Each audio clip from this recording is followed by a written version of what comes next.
فایل نخست. به نام خدا. با سلام عرض ادب و احترام خدمت شنوندگان عزیز. من مسعود ایزدی هستم، محقق در حیطه جامعه شناسی. در این مجموعه وایس در واقع میخوام درباره موضوع خیلی مهم صحبت کنم که بهش کمتر پرداخته شده، موضوعی به نام دروغ‌های نتورک مارکتینگ یا بازاریابی شبکه‌ای. قبل از اینکه به مبحث اصلی بپردازم، ابتدا بگم که مرز بین حق و باطل خیلی به هم نزدیک و گاهی دیده نمیشه و تشخیص آن خیلی سخت شده. از عزیزان میخوام با دقت به وایس ها گوش بدن.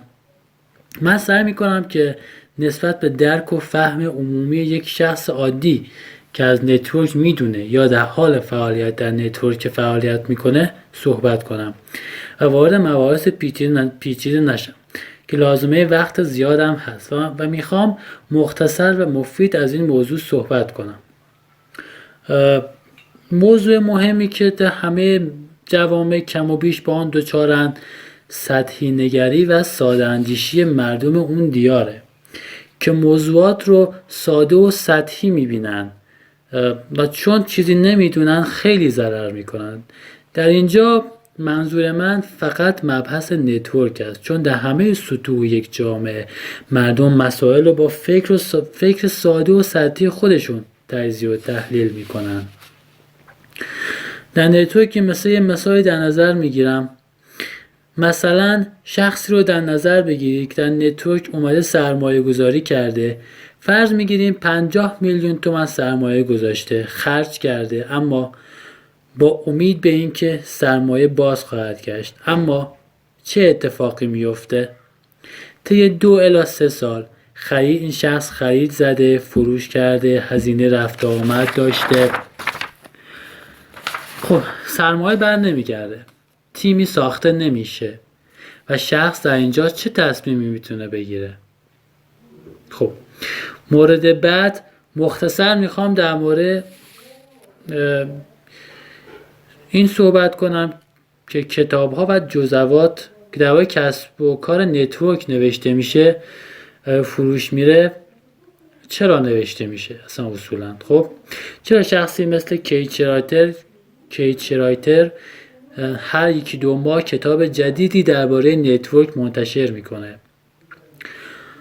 و اگر در مباحث کتاب ها دقت کنید همه یه موضوعی اشاره دارن و مثل همن، ولی انگیزه اصلی در نوشتن کتاب اینجا چه میتونه باشه؟